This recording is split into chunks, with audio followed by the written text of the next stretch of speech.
تو ہے نے نور تیرا سب کرانا. امام حسن آئے تو حضرت عبداللہ ابن عمر کو دروازے پہ کھڑے دیکھا. کہا امیر المومنین کہاں ہیں؟ کہنے لگے حضرت عمر کے بیٹے. کہنے لگے وہ اندر بیٹھے, کچھ میٹنگ ہو رہی ہے اور انہوں نے کہا ہے کوئی اندر نہ آئے, لیکن آپ جانا چاہیں تو چلے جائیں, آپ جانا چاہیں تو تیری نسل پاک میں ہے بچہ بچہ نور, آپ جانا چاہیں تو چلے جائیں. تو انہوں نے کہا جب آپ باہر کھڑے ہیں تو مجھے کوئی اتنا ضروری کام نہیں, اور ابھی زور کی نماز تھوڑی دیر میں ہوگی, میں مسجد میں مل لوں گا امیر المومنین سے.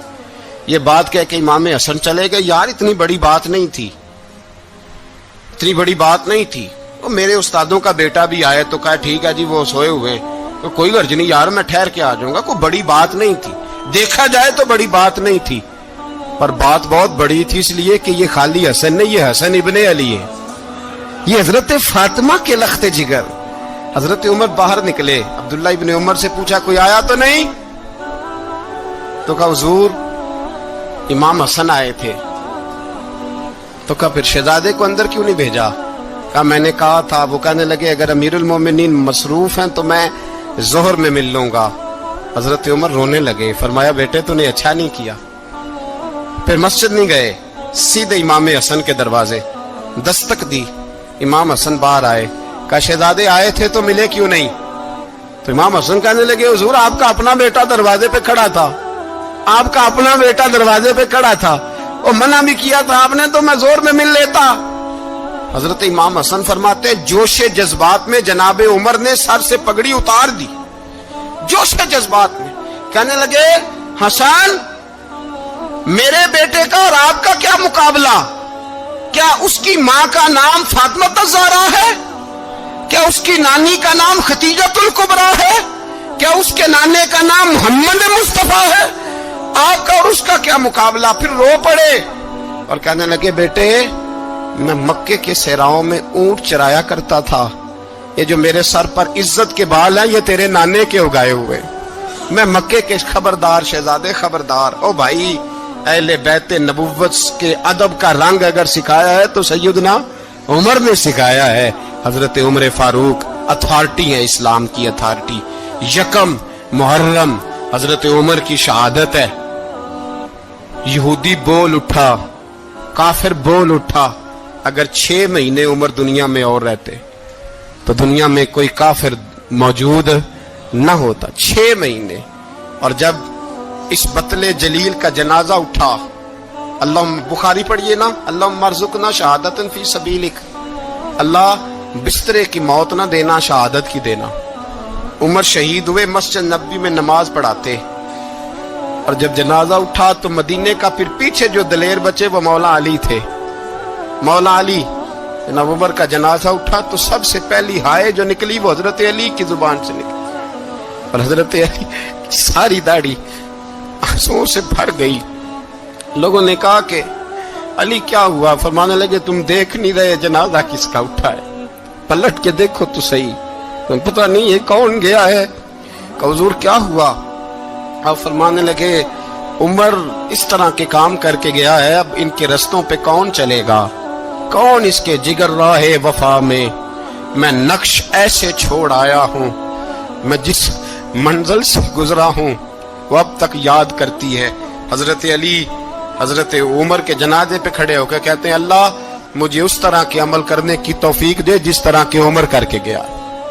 میرے بھائی بطل عزیز, بطل حریت حضرت عمر رضی اللہ تعالیٰ عنہ جو اپنی زندگی انقلاب والی گزار کے گئے. عمر جب دنیا سے گئے تو 80 دینار کا قرضہ تھا, 22 لاکھ مربع میل کا حکمران, اور اپنے بیٹے سے کہنے لگے بیٹے کوشش کرنا تیرے خاندان والے مل کے میرا قرضہ اتار دے, میری قبر پہ بوجھ نہ رہے, اور اگر خاندان والے مدد نہ کریں تو میرے دوستوں سے بات کرنا, وہ مدد نہ کریں تو پھر علی سے بات کرنا. ان کا پیار آپس میں اتنا, اور تو اختلاف ثابت کر رہا. 80 دینار کا قرضہ چھوڑ کر حضرت عمر دنیا سے گئے, اور جاتی دفعہ کہہ گئے میرے بعد میرے بچوں کو حکومت کے مشورے میں بھی شامل نہ کرنا, حکومت کے مشورے میں بھی میری اولاد شامل نہ ہو. اتنا بڑا شخص اتنا بڑا رنگ دے کے یکم محرم کو جب عمر فاروق کا وصال ہوا تو بیٹے سے کہنے لگے اما عائشہ سے جا کے کہو میرا بھی نبی پاک کے روزے میں دفن ہونے کو دل کرتا ہے. ایک قبر کی جگہ ہے اماں جی نے اپنے لیے رکھی ہے, بخاری یا بخاری. حضرت عائشہ کے پاس صاحبزادے گئے, کہنے لگے اماں جی عمر کو زخم لگ گیا ہے, حالت بڑی پریشانی والی ہے. وہ کہتے ہیں اگر اماں اجازت دیں. سید عائشہ رو پڑی, فرمانے لگی کہ وہ اپنی قبر کی جگہ تو نہیں نا کسی کو دیتا, پر عمر نے کمال ہی بڑا کیا. اسے کہو جاؤ گنبد خضرا میں قیامت تک جو مصطفیٰ پہ اور ابو بکر پہ سلام پڑے گا وہ تجھ پہ بھی سلام پڑھ کے جائے گا. جاؤ میں نے جگہ دی.